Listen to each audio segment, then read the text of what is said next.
Imagine waking up one day and your whole city's turned into a deep freezer. The temperature dropped like crazy. Most of the world's population gone. People trapped in their homes with no electricity, no water, no food, and no way to keep warm. It was just a slow countdown to starvation. But there was one guy who wasn't caught off guard. He actually saw it coming and got ready. While everyone else was struggling, he was chillin' with a full stomach and a warm bed. Of course, he wasn't handing things out for free. If someone wanted food, they had to pay a heavy price. But things hadn't always been smooth for him. Back in the day before the world froze, a star exploded or something, and that sent Earth into a new ice age. Jang Yi, the guy in question, had a job at a Walmart warehouse, so he had access to plenty of supplies. When things got bad, he had a stash ready. Too bad the girl he liked teamed up with some neighbors, broke into his house, and took everything. She even admitted she tricked him into opening the door. On his deathbed, angry and betrayed, he swore that if he ever saw her again, even in hell, he'd make her pay. Then, out of nowhere, he wakes up months before the apocalypse. He's stunned, but now that he knows what's coming, he's got a second shot. This time, there's no falling for fake people, no mercy for those who wronged him. He plans to prep harder than anyone and maybe even enjoy watching those selfish neighbors suffer. While figuring out his plan, he notices this strange light flash by and suddenly realizes he's got a crazy new power. He can store things in a separate dimension, kind of like a video game inventory. His goal: fill that space with enough food and supplies to survive for years. First stop, treating himself. He hits up a fancy restaurant, eats like a king, drops a ton of money on his credit card, because in a few months, money won't matter anymore. Meanwhile, the same girl who backstabbed him, Fang Yu-ching, spots him at the restaurant with her friend. They're confused, thinking he suddenly became rich. Her friend jokes that he's still hung up on her and might just spoil her again. But Jang Yi isn't falling for that.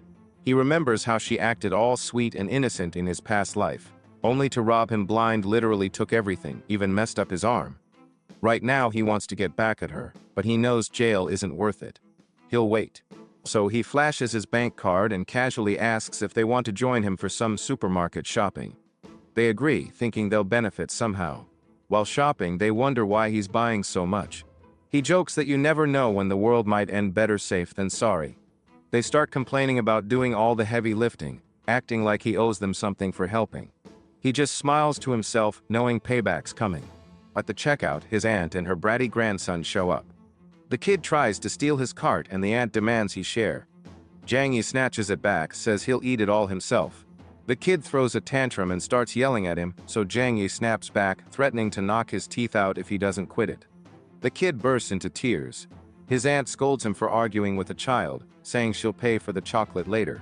He pulls out a QR code and says, "Not later, right now. Pay or go buy your own." He leaves them both fuming. Back at home, Fang Yu-ching and her friend try to flirt their way back into his good graces, but he slams the door on their faces. After that, he quietly stores all the food in his magical inventory to see if it lasts. He's got a plan this time, and nothing's going to stop him. Jang Yi still had a long checklist. He needed to build a solid fortress, something that could handle the freezing hell that was coming. Heating systems, medical supplies, and weapons were all on the list. There were still a few months left before the deep freeze hit, and in that time he had to sell off whatever he could, stack up more resources, and get everything in place. The next morning he checked his storage space. Good news, the food stayed just as fresh as the day he stored it. Bad news, anything alive couldn't be stored. Knowing that, he grabbed his phone and rang up a top-tier restaurant. He told them he was throwing a 3-day, all-you-can-eat party and ordered enough food to feed an army. Next, he dug out his property papers and went straight to the bank. His apartment. He used it as collateral for a fat loan. His thinking was simple: money wouldn't mean much after the world collapsed, so why not use it while he could? The bank manager mentioned that the interest rate would be on the high side. Jang Yi just grinned and said it didn't matter. He walked out with millions, knowing he'd either pay it back later or lose his house and car, not that they'd matter once everything froze. After that, he hit up a top security company. A manager approached, offering suggestions. But Jang Yi had his own ideas. He wanted reinforced walls made from aviation-grade materials, bulletproof glass on the balcony, a full air filtration system, and 360-degree surveillance with 0 blind spots. Oh, and the front door needed to be as tough as a bank vault. He also casually mentioned needing weapons. The manager was a bit shocked by that last part. He could arrange everything except the weapons. Zhang Yi figured that with all these upgrades, his home was turning into a real fortress. The cost, a few million. He paid the deposit without flinching and told them to start building right away. Weapons were still on his mind though, so he contacted someone from a hunting club and managed to get his hands on a few crossbows. By the time he got back home, those giant food orders he placed earlier had arrived several trucks worth from a luxury hotel. Neighbors couldn't help but stare. It looked like the guy had spent a fortune, and they were right. He didn't waste any time. Everything got sent straight into the storage space. With that done, he knew he wouldn't have to worry about food for years. The very next day, construction workers from the security company arrived and started the fortress project. As expected, his neighbors gathered around, whispering and laughing. They joked that he'd probably lost his mind, but he didn't care. He knew they'd stop laughing once the disaster came. Later, he went to his company's manager and offered double the price for all available medical supplies, even the stuff that was already promised to others. The deal went through, and he slowly started transporting it all back home. All of this activity didn't go unnoticed. Fang Yuking, the girl who had betrayed him in his past life, asked if something was going on. She acted like she'd suddenly started thinking about him again. Zhang Yi ignored her completely, which irritated her. The old him would have done anything for her, this new version couldn't care less. Even his best friend found the whole thing funny. She joked that if something serious were really coming, the government would announce it. For now, she figured she just needed to stick close to Zhang Yi and ride the wave. Zhang Yi's fortress was finally complete. Every floor of the building had surveillance systems installed by the company, and he was honestly impressed by how well they handled everything. Just one final delivery was left: truckloads of bottled water.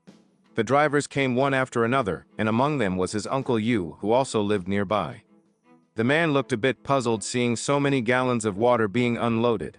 In his previous life, Uncle Yu had actually been one of the few kind people to him.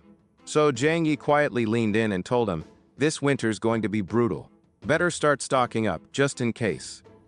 Uncle Yu didn't seem convinced at first, but something about Zhang Yi's expression made him think twice.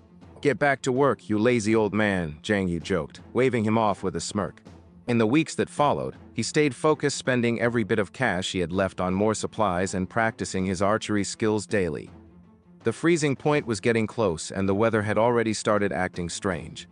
With only a few days to go, everything felt off. Then the day finally came. At work, where he was a stock supervisor, he casually brewed tea for his coworkers. Once everyone had taken a sip, they slowly started passing out. After cutting the power to the security cameras, he got to work. It was time. He moved quickly, emptying the Walmart warehouse of everything: food, fuel, equipment. While going through the boxes, one in particular stood out: cold-resistant gear the company had just ordered. It was designed to handle temperatures way below zero. Perfect. To finish off the act, Zhang Yi took the same sleeping tea and passed out like the others. A few hours later, someone shook him awake, panicking. The entire warehouse had been cleaned out, nothing left. Zhang Yi played dumb, eyes wide. "Wait, what? Everything's gone?" The manager was on the phone, furious. He suspected an inside job. Zhang Yi stood there, looking confused, acting like he had no clue. "If I was that smart, I wouldn't be working here," he joked, keeping his cool. Everyone was taken in for questioning. But there were no clues, no signs of forced entry, and the cameras had caught nothing. The cops were stumped. No one could figure out how the entire inventory vanished in a few hours. Of course, they didn't know it had all been quietly teleported into another dimension. After the questioning, the police told everyone not to leave the city. "You're all suspects," one of them warned. Zhang Yi just nodded, thinking, "No problem, I'm not planning on leaving the house anyway." By December 10th, the news was everywhere. People couldn't believe that tons of supplies had disappeared without a single trace, and right on cue, the snow began falling heavily for the first time. Zhang Yi knew this was it: the cold apocalypse had officially begun. A few days later, the shockwave from a distant star explosion hit the planet. The temperature dropped overnight, plummeting faster than anyone could have imagined. Watching the snow fall through his window, Zhang Yi muttered to himself, "This time, things will go differently." Panic was setting in. The building's apartment group chat was full of anxious messages. No one had ever seen snow like this in their city. But Zhang Yi, watching from the sidelines, knew the harsh truth. For a lot of them, this would be the first and last time they saw snow. He remembered all too well how the snowstorm in his past life had raged for 3 whole months. The temperatures kept sinking, and those who didn't prepare either starved or froze to death. By the second day of this new freeze, the snow outside his complex was already piled up over a meter high.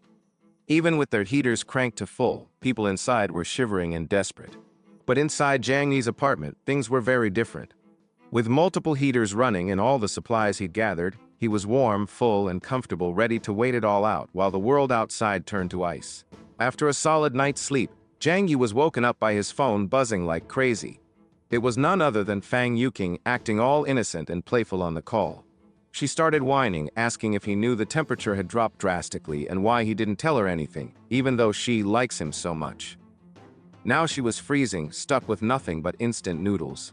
Jang Yi just chuckled and ended the call right in her face. A few moments later, she shamelessly texted him asking for food, like it was no big deal. He rolled his eyes, then got a cheeky idea. He snapped a photo of a juicy Wagyu steak and a glass of fancy French wine, both of which she instantly recognized as high-end stuff. Her craving kicked in immediately. She messaged, trying to act cute again, saying they should eat and drink together. Jang Yi replied, "Sure, just head to the store and get it yourself," then left her on read. She clearly wasn't happy about it, but calmed herself down because, let's face it, she still wanted something from him. Meanwhile, Jang Yi went back to enjoying his premium meal totally unbothered. While relaxing, he glanced over at his iPad screen, which was showing the building's surveillance cameras. On screen was Aunt Lin, the manager, trying to keep the peace downstairs. She told everyone not to panic and claimed this extreme weather would only last a couple of days. The neighborhood committee, she said, would take care of them. She even warned that hoarding supplies was forbidden and that anyone caught would be reported. But not everyone was buying it. Someone asked her how she could be so sure the storm would end soon. Others chimed in, pointing out that if they didn't stock up now, she'd be the one to blame if people ran out of food. In response, Aunt Lin doubled down, saying the committee would handle it, and suddenly pointed fingers at Jang Yi, warning him not to cause trouble. He didn't even flinch, just shrugged it off and walked back into his warm, well-stocked fortress. A week passed. The snow kept piling up. Then Aunt Lin popped into the group chat asking if Jang Yi, since he's young and all, could clear the snow from the building's entrance. He replied, "What's the point? It's like trying to drain a river with a spoon." Clearly not getting the answer she wanted, she demanded again, this time saying it was an official order from the neighborhood committee and anyone who refused would be blamed for any problems. Jang Yi wasn't having it.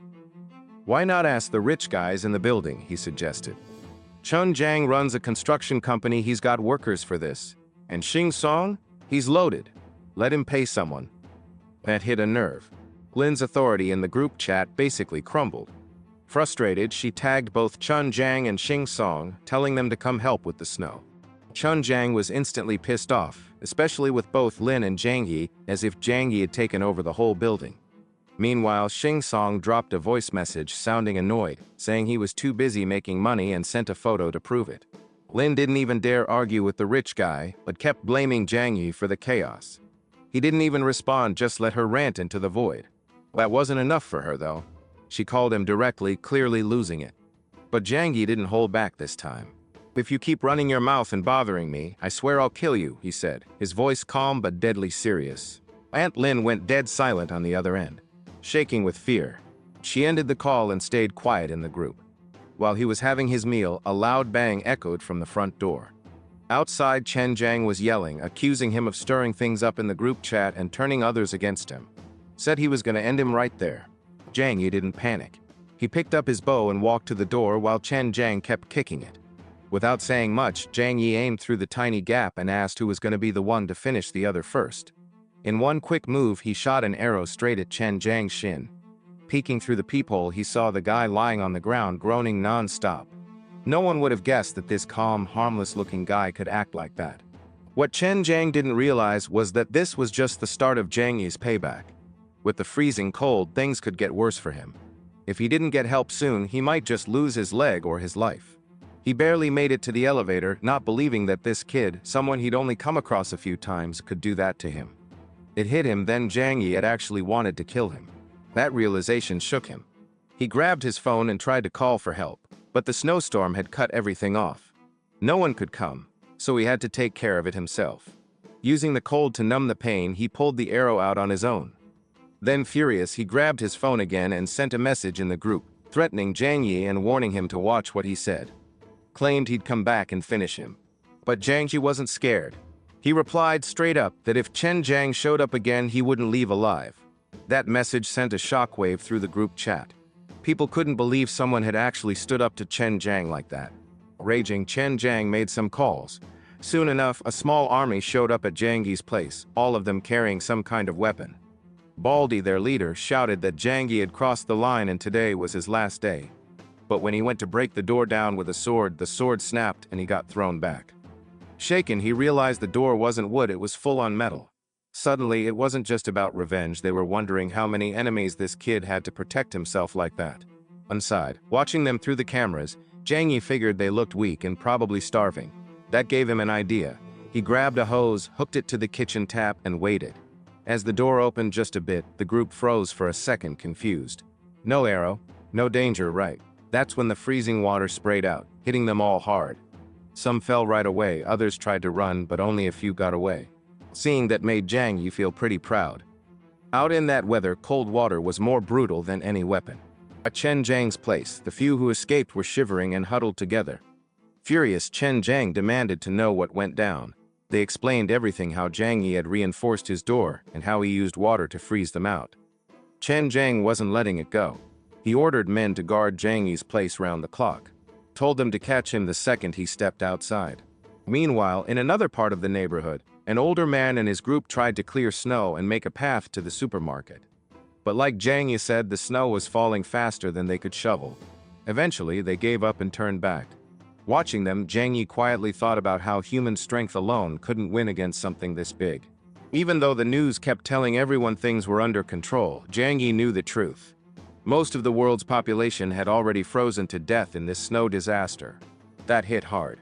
Then he got a message from someone close to his heart, checking in to see if he was okay. She had no idea how serious things were. If she did, she might have been stuck there with him in that cold chaos. Jiangyi casually replied that he was doing fine. She mentioned she was out of food and reminded him that he had stocked up a ton, hinting he should share some. Said she'd treat him to dinner later as thanks. In response, Jiangyi sent her a picture of a fancy lobster dish already plated up. That pushed her buttons. She got annoyed, thinking, no wonder this guy's still single. In her mind, whatever chance he had with her was gone. Then her best friend chimed in, trying to guilt-trip him by saying he made Fangu Chin sad. But Jiangyi wasn't having it, just called it weak drama. That kind of brush-off made the friend back off, switching to a softer approach. Said the snow wouldn't last forever, so why not be nice and help the neighbors out? Maybe he could even win Fangu Chin over. That'd be a win for him, right? Still, Jiangyi didn't care, just dropped a dry "oh" in reply. That really ticked them off. Suddenly, this so-called loser was acting all cold, confident, and untouchable. Yuqing, confused by this new energy, gave up trying to understand him. She figured, fine, if this dude wasn't going to play the role, they could just find another one with less pride and more need. Enter Zhou Ping, another guy she roped in. He showed up in a hurry, carrying a huge bag of food, basically everything he had. Before Yuqing could start her usual sweet talk routine, her friend slammed the door in his face. From the look on her face, she wasn't even fazed. All she cared about now was getting back at Jiangyi for ignoring her. That extra bag of supplies came in handy. Time passed and the snow just kept piling up. One day, while Jiangyi was casually munching on a piece of chicken, waiting for the real chaos to kick in, the power across the entire block went out. No lights, no heat, nothing. Neighbors started stepping out of their homes, all asking the same thing. Do you have electricity? Without power or water, heaters stopped working. It got cold enough that even hiding under layers of blankets couldn't save people. Jiangyi wasn't worried. He was already turning on a generator, one he either bought in advance or, well, found during a warehouse trip. That was his style. Not far away, Aunt Lin, a neighborhood committee member, was shivering while trying to keep her little grandson warm. She hadn't expected the storm to drag on like this. Suddenly, she got a private message in the chat group, a warning meant for her eyes only. The message claimed this snowstorm was a once-in-a-century disaster. It said the world might be facing a huge extinction-level event. Major cities were already falling. Stock up fast, it said. The message shook her. She realized she needed to act before the rest of the residents saw this. Her plan? Get everyone to hand over their food supplies while they were still clueless. She dropped a calming message in the owner's group saying there was no need to panic. Claimed workers were already fixing the water and power situation. then said the authorities had given the neighborhood committee full control to manage everything. Anyone who didn't cooperate would be reported and taken in for questioning.